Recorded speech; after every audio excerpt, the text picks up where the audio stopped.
waaye nag di wax ni soyez la bienvenue suñuy gan ñi nga xamante ni tey ñoom ñoo ñëw ànd ak ñun ci bés bi ni mel ki ci mel ne ki nga xamante ni moom mooy inspecteur régional de la jeunesse des sports et de la culture di monsieur Ibrahima Niass Diakho maa ngi koy nuyu di ko jaar di nuyu aussi ki nga xamante ni moom mooy directeur de l'AMPEJ ou président monsieur Siré Ba waaye duñ ko fàtte moom mi nga xamante ni moom mooy coordinateur du CCA de Kaolack monsieur Xoll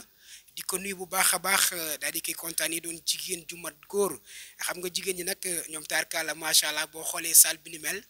xam ne jigéen ñi ñoom ñoo ci ëpp jigéen ñi ay jigéen loo xamante ni foo natt ci seen mënin weesu nañ ko ki nga xamante ne mooy coordinatrice Ramsa di Mrs Marème Mbaye maa ngi koy nuyu aussi di ko jaax waaye di nuyu ki nga xamante ni aussi dañ koy beral nuyoo doon koo xamante ni fii la nekk jiite lieu bi doon ki nga xamante ni. bés ñi ànd yëpp ci formation bi moo ñuy gunge ci li ni mel lépp loo xamante ni élèves yi soxla nañ ko lépp li nga xamante ni tey jii suñuy formateur ak formatrice soxla nañ ko moo ngi ñu ciy gunge bu baax a baax doon ki nga xamante ni moom moo jiite CDEPS bi ni mel bala may jàll ci turon daa bëgg ngeen tàcc ko bu baax a baax ndax aussi ku def lu baax am lu baax ku def lu baax day jaar ñu naan ko jaajëf jokkanjal a jaaraama a paax mu doon ki nga xamante ni moom mooy directeur de la CDEPS de Kaolack di monsieur Alioune Badara Sarr tàccu leen ko bu baax a baax ma xoolaat na gën a jóg ma xool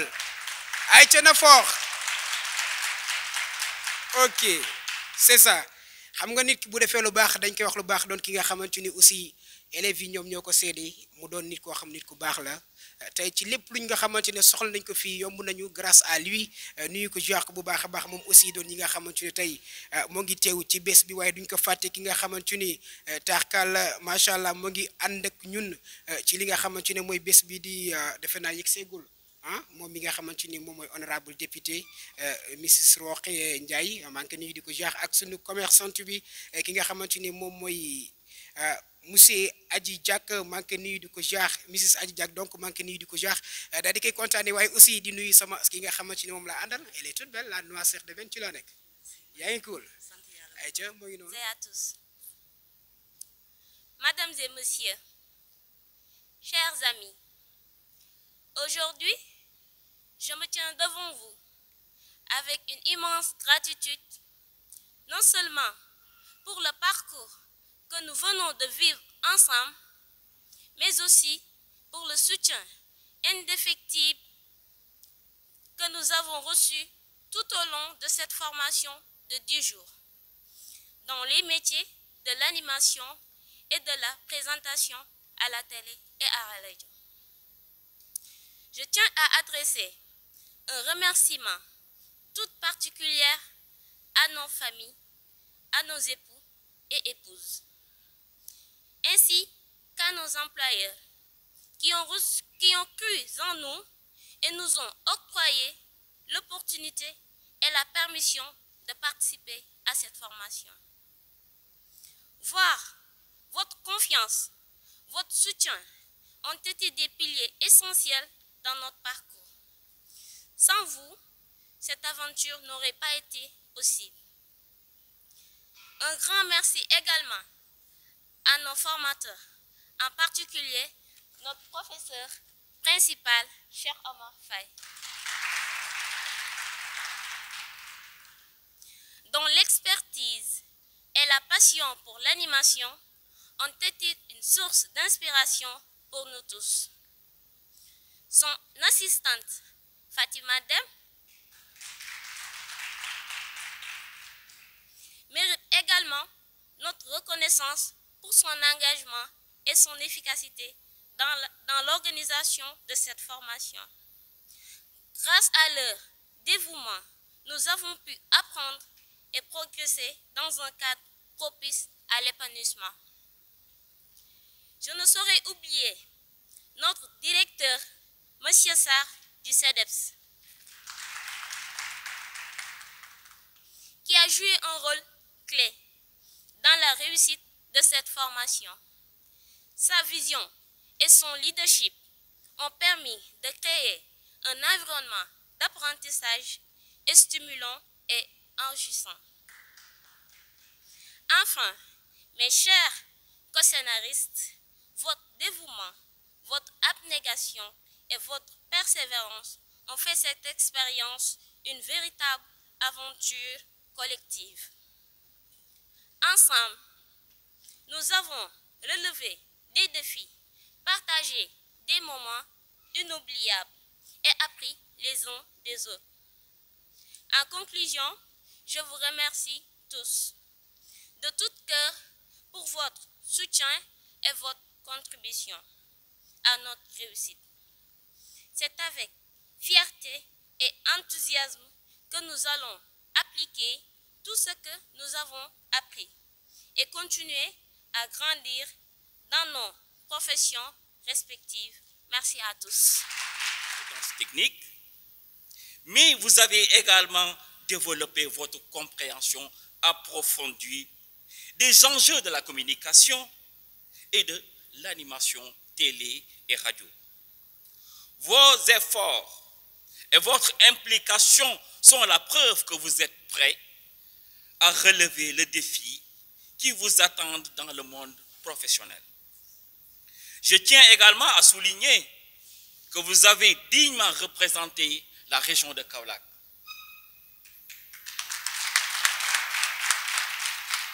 Votre enthousiasme et votre sérieux ont été remarquables et appréciés.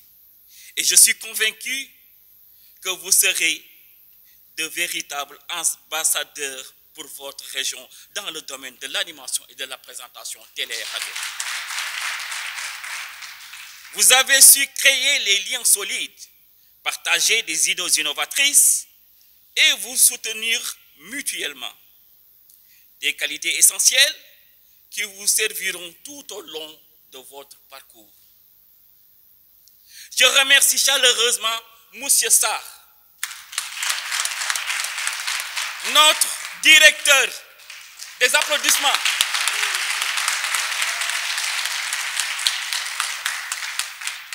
Ainsi que tous ses collaborateurs et ses autorités ici présentes, pour leur soutien indéfectible et leur engagement à faire de cette formation un véritable succès. Monsieur Sarr, reer bi neex na ataaye yi neex na tarkalla macha allah ganale gi neex na. Leur dévouement et leur vision ont grandement contribué à la qualité de notre programme. Je vous remercie encore. Je n'oublie pas non plus le RASA, ici dirigé par sa coordonnatrice Mariem Mbaye, que je remercie. Levez-vous Mariem Mbaye. Dont le rôle a été crucial dans la mise en place de cette formation. Ensemble, nous avons créé un environnement d'apprentissage propre à l'épanouissement de chacun. Je vous encourage à continuer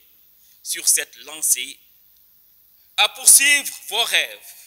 et à ne jamais hésiter à partager vos voix et vos talents avec le monde. En conclusion, je suis fier de vous accompagner dans ce parcours et je suis impatient de voir vos compétences et votre passion qui vous mèneront à bien dans ce chemin parsemé d'embûches. N'oubliez pas d'oser. Oui, n'oubliez pas d'oser. De créer et d'innover. Le monde a besoin de vos idées, de votre énergie, mais ainsi la région de Kaolack. Merci à tous et bonne continuation dans vos projets futurs. Chers récipiendaires, chers formateurs, monsieur le directeur du CEREPS et toutes les autorités de la ville de Kaolack ici présentes. Aujourd'hui, c'est avec une immense joie et une profonde gratitude que je me tiens devant vous. Au nom de tous les jeunes récipiendaires, je tiens à vous remercier chaleureusement pour l'honneur que vous m'avez fait en me choisissant comme parrain de cette promotion. Ces 10 jours de formation dans les métiers de l'animation et de la présentation télévisée et radiophonique ont été non seulement une aventure d'apprentissage, mais aussi une véritable source d'inspiration. Vous avez démontré un engagement remarquable, une passion et un talent qui vous mèneront, j'en suis sûr, vers des horizons prometteurs. Votre détermination à exceller dans ce domaine est un exemple pour nous tous.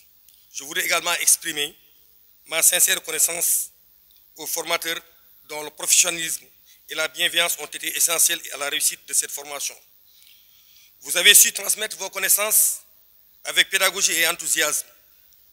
Et c'est grâce à vous que ces jeunes ont pu acquérir des compétences précieuses. Un remerciement tout particulier aussi va à l'encontre de M. Sarr, qui est le directeur du CEDEPS.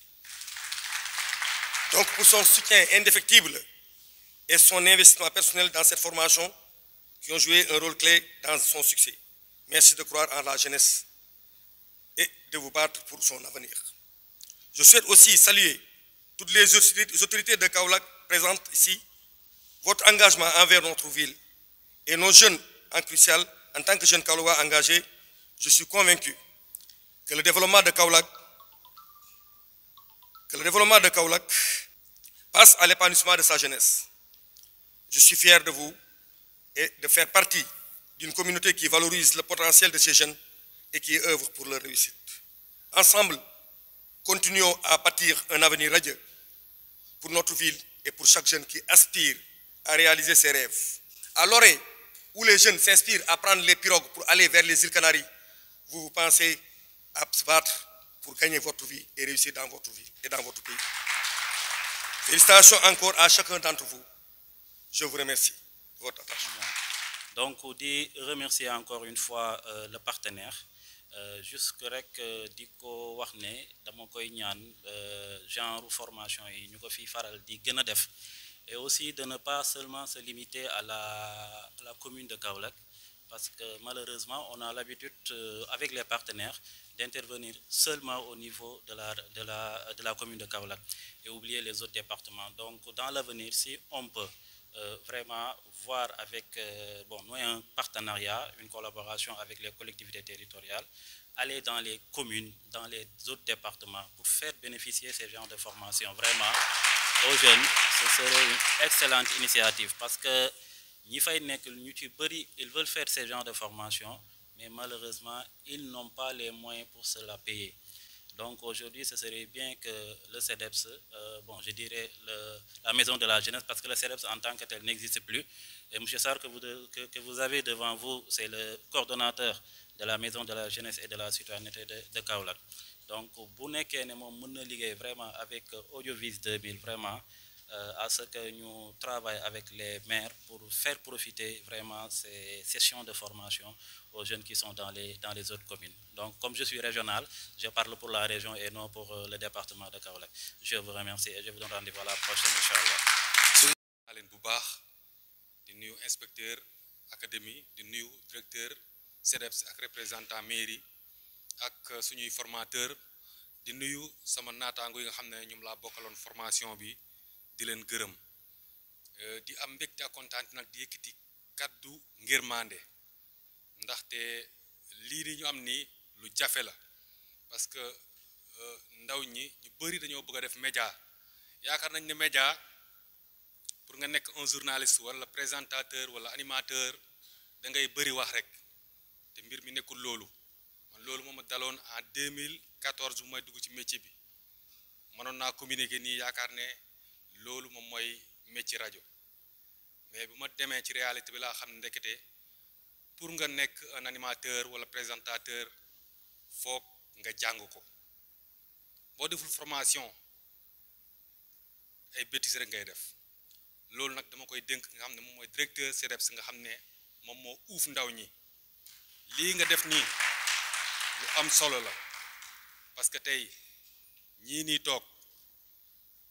24 personnes ñoo xam ne jot nañu formation boo xam ne tey ku ci nekk ñu ci ñoom bu demee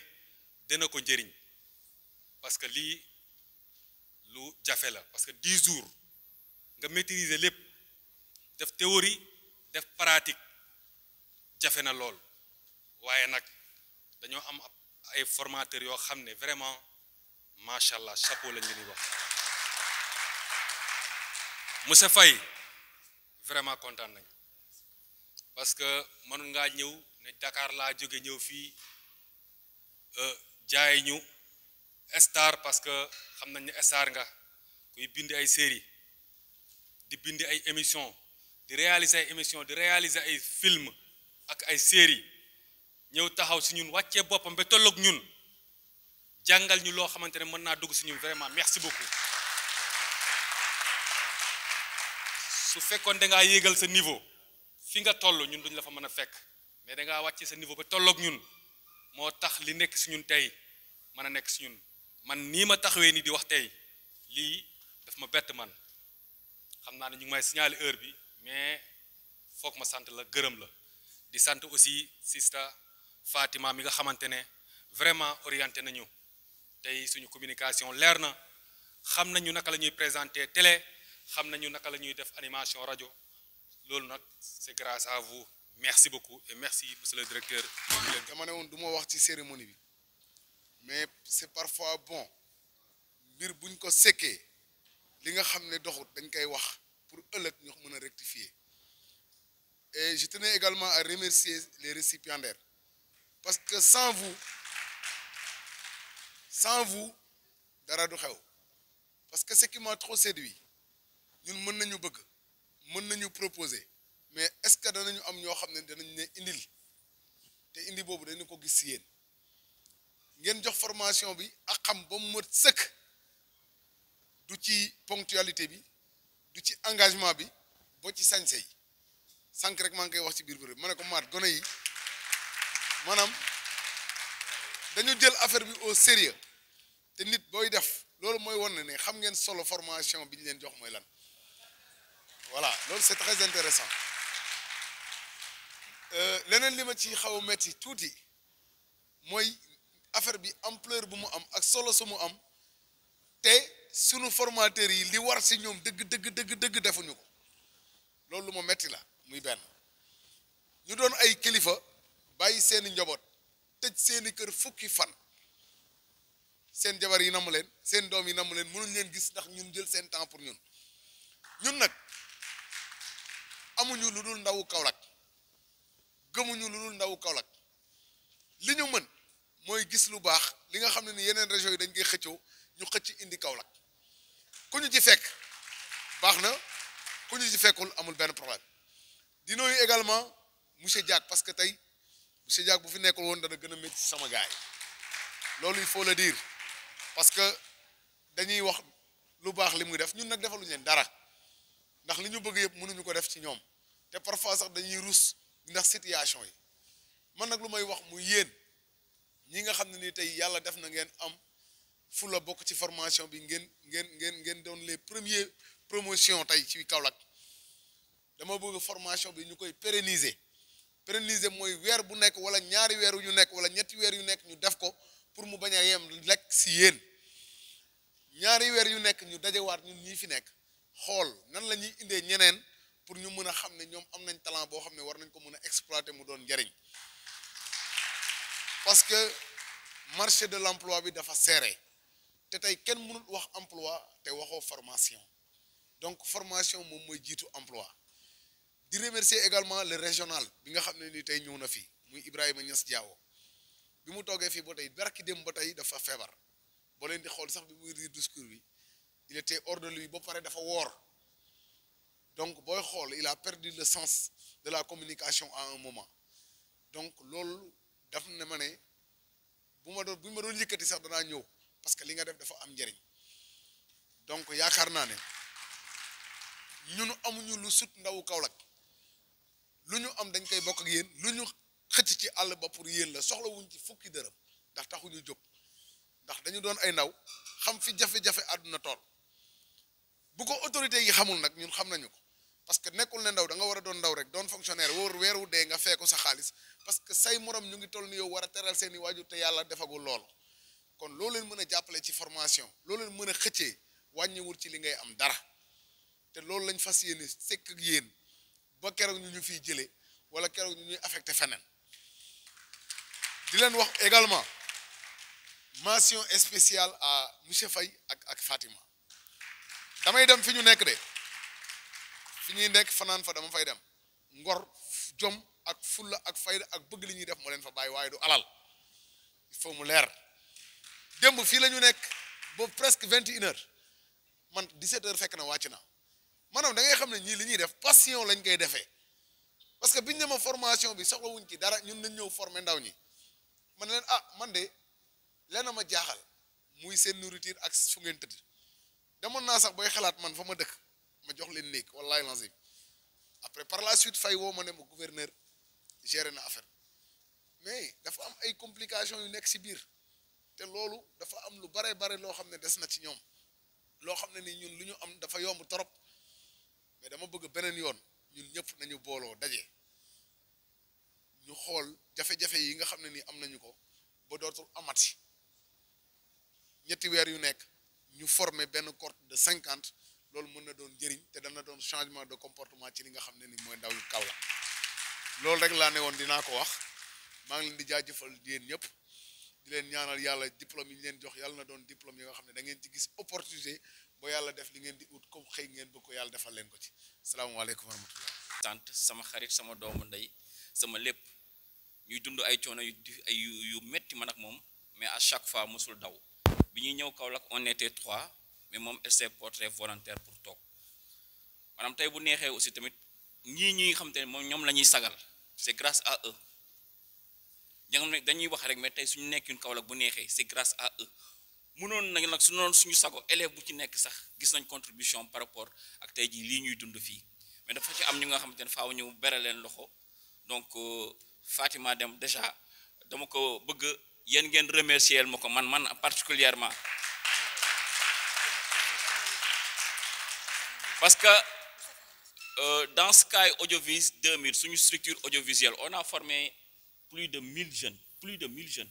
amul télévision bu am Sénégal te amuñu fa représentant télé bu am Sénégal plus de 1000 jeunes depuis 2020 ñu ngi formé donc moom ni mu ci mel c'est extraordinaire dañuy laalante jàppante dóorante waxante mais mësul dellu ginnaaw dama koy xiifloo dama koy dund loolu nekk c'est l'occasion ou jamais mag yéen gis ngeen ni mu mel Fatima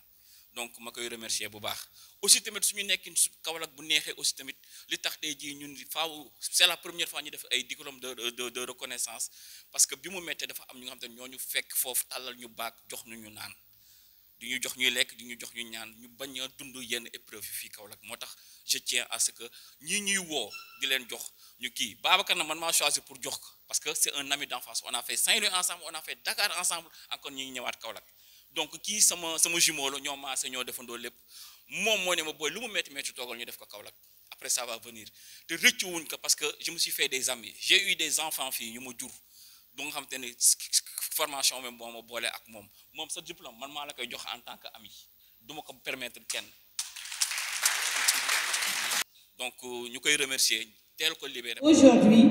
vous êtes l'avenir de demain. Donc, vous avez au moins les possibilités ou vous avez le devoir d'acquérir l'expérience qu'il faut pour que demain, vous assuriez un avenir correct et compétent. Je m'en vais également sur ce, vous dire que notre administration est au siège du CEDEPS. On est là, à l'intérieur du CEDEPS. Je reconnais pas mal de têtes ici. Soit un jour, ils sont passés nous voir, ou justement ou bien on est juste des voisins. Je vous réclame sincèrement de bien veiller à ce que vous avez acquis comme formation, de bien l'utiliser, surtout de le mettre en avant, essayer d'acquérir l'expérience qu'il faut pour que demain vous soyez parmi les leaders. C'est pas facile et c'est pas non plus évident qu'on vous octroie une formation gratuitement dans laquelle vous n'avez rien payé et qu'aujourd'hui vous êtes là, on va vous gratifier. C'est pas évident. Donc des applaudissements, oui, des applaudissements pour le directeur du CEDEPS qui n'a ménagé aucun effort pour vous mettre à l'aise, pour vous permettre d'acquérir ces connaissances, ces compétences. Mes remerciements vont également à l'endroit du formateur, M. Faye. On ne va pas vous remercier assez. Vous êtes les meilleurs. Vous n'étiez pas obligés de le faire. Mais par grâce et par votre disponibilité, vous avez fait 10 jours d'affilée avec les jeunes. Ce n'est pas évident. Je sais de quoi je parle parce que je suis tout le temps avec la jeunesse. Je travaille avec eux, je les côtoie. Et c'est la cible la plus difficile à gérer, croyez-moi. Donc, nos remerciements au fond. Merci beaucoup. Pour ne pas être longue, je vais m'en arrêter là. Et une fois de plus, mes félicitations et mes remerciements à vous tous. Merci. De mettre en place ce dispositif-là, et encourager le renforcement de capacité et l'apprentissage des jeunes au niveau local surtout, parce que c'est une manière d'impulser une dynamique de transformation systémique à la base. Et le développement étant du down-up, de nous encourager ces genres d'initiatives. Au niveau local, ça permet de développer une masse critique de personnes dans des métiers et des secteurs porteurs comme le secteur des médias. De féliciter les récipiendaires, ils ont eu la chance de suivre une formation de qualité parce que tout à l'heure j'étais là un petit coup d'œil sur le manuel yi nga xamanteni mom lañ leen defal et di leen wax ne lu yombul la parce que def formation ba pare c'est une étape mais également mettre à disposition d'un outil de capitalisation des expériences et des apprentissages, c'est une autre étape. Parce que des formations, c'est un appel que je lance à l'endroit des récipiendaires. Parce que pour être ingénierie de la formation, après la formation, il y a 4 étapes. La réaction par rapport aux enseignements reçus. L'apprentissage par rapport aux outils et enseignements reçus. Le changement de comportement et le changement de performance. Ce sont les 4 étapes qui suivent après une session de formation. Si l'on a lancé un appel, vous avez parce que nous avons des outils, des méthodes, des technologies nouvelles que vous pouvez utiliser dans le cadre de ce travail-là. Il faut réagir et réagir positivement par rapport à ces enseignements. Deuxième étape, il faut apprendre pour maîtriser les outils qu'on a mis à votre disposition. Parce qu'un métier, il faut savoir manier les outils de ton métier. Et donnez-vous les moyens de maîtriser ces outils-là. C'est important. Finalité, le changement de comportement que ça requiert. Donnez-vous les moyens de ce changement-là. Parce que nous avons abouti au changement de performance dans ce secteur. Di leen encourager, di leen féliciter, di leen wax ne lii nii rek mooy li nga xamante ni moom la ñuy xaar au niveau local. Parce que généralement ces genres de formation fan lañ koy am mooy tout est concentré à Dakar. Le développement de compétences du mun a am au niveau local et c'est important ngeen di décentraliser comme ni ngeen ko defee ñëw au niveau local booster dynamique bi impulser ko pour que ñi nga xamante ni ñoo fi nekk mën a bénéficier des formations de qualité pour pouvoir ñoom tam contribuer ci li nga xamante ni mooy secteur média parce que c'est un secteur boo xamante ni instant bi en expansion la nekk surtout avec la nouvelle technologie ak réforme yi nga xamante ni les nouvelles autorités ñu ngi koy engager toujours dans ce secteur c'est important à la base ñu am de très bonnes formations. Sur ce, je vous remercie.